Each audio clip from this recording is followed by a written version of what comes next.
नमस्कार, CG news plus 24 में आपका स्वागत है। सबकी बात सच के साथ। तो चलिए रुक करते हैं आज की प्रमुख खबर पर।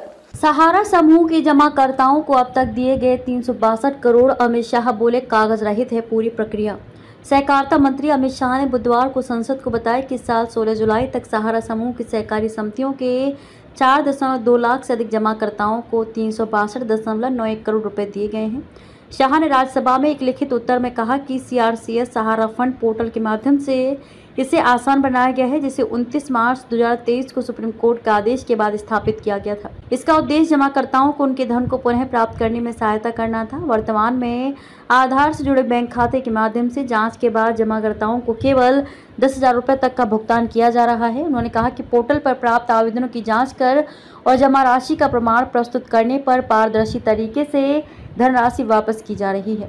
उन्होंने कहा कि संपूर्ण प्रक्रिया डिजिटल और कागज रहित है, जिसकी देखरेख सुप्रीम कोर्ट के पूर्व न्यायाधीश जस्टिस और सुभाष रेड्डी और एमिकस क्यूरी गौरव अग्रवाल कर रहे हैं। केंद्रीय सड़क परिवहन और राजमार्ग मंत्री नितिन गडकरी ने राज्यसभा में बताया कि सड़क मंत्रालय ने फास्टैग के साथ एक अतिरिक्त सुविधा के रूप में पायलट आधार पर चुनिंदा राष्ट्रीय राजमार्गों पर वैश्विक नेविगेशन उपग्रह प्रणाली GNSS आधारित टोल संग्रह प्रणाली लागू करने का निर्णय लिया है। एक लिखित उत्तर में केंद्रीय मंत्री नितिन गडकरी ने कहा कि इस सुविधा को बेंगलुरु मैसूर खंड राष्ट्रीय राजमार्ग 275 और पानीपत हिसार खंड राष्ट्रीय राजमार्ग 709 पुराना राष्ट्रीय राजमार्ग 71A पर पायलट आधार पर लागू किया जाएगा। GNSS GPS और ग्लोनास जैसी उपग्रह आधारित नेविगेशन प्रणालियों के लिए एक साथ में इस्तेमाल किए जाने वाला शब्द है। गृह राज्य मंत्री नित्यानंद राय ने राज्यसभा में बताया कि सरकार ने केंद्रीय सशस्त्र पुलिस बलों CAPF और असम राइफल्स में पूर्व अग्निवीरों के लिए 10% रिक्तियां आरक्षित करने का निर्णय लिया है। अधिकतम आयु सीमा में छूट का प्रावधान किया गया है।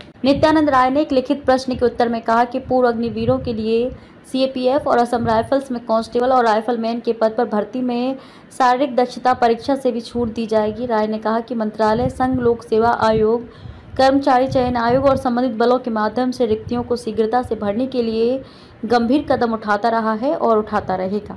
वित्तीय धोखाधड़ी और धोखेबाजों द्वारा धन की हेराफेरी को रोकने के लिए स्थापित नागरिक वित्तीय साइबर धोखाधड़ी रिपोर्टिंग और प्रबंधन प्रणाली के माध्यम से 7.6 लाख से अधिक साइबर अपराध मामलों में 2,400 करोड़ रुपए से अधिक की बचत की गई है। एक लिखित प्रश्न के उत्तर में गृह राज्य मंत्री बंदी संजय कुमार ने कहा कि वित्तीय धोखाधड़ी के माध्यम से धन की हेराफेरी को तुरंत रिपोर्ट करने और रोकने के लिए भारतीय साइबर अपराध समन्वय केंद्र 14th के तहत 2021 में इस प्रणाली को शुरू किया गया था। नारकोटिक्स कंट्रोल ब्यूरो NCB ने पिछले 5 वर्षों में मादक पदार्थों की तस्करी में डार्कनेट और क्रिप्टो करेंसी के इस्तेमाल से संबंधित 92 मामले दर्ज किए हैं। एक लिखित सवाल के जवाब में गृह राज्य मंत्री नित्यानंद राय ने कहा कि मादक पदार्थों की तस्करी के लिए डार्कनेट, क्रिप्टो करेंसी और पार्सल और कोरियर का इस्तेमाल देखा गया है।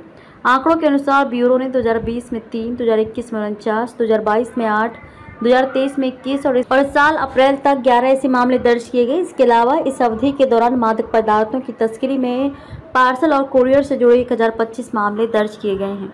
खबरों में अब तक के लिए बस इतना ही। फिर होगी आपसे मुलाकात ऐसी ही किसी बड़ी और खास खबर के साथ। तब तक के लिए नमस्कार और देखते रहिए CG न्यूज प्लस 24।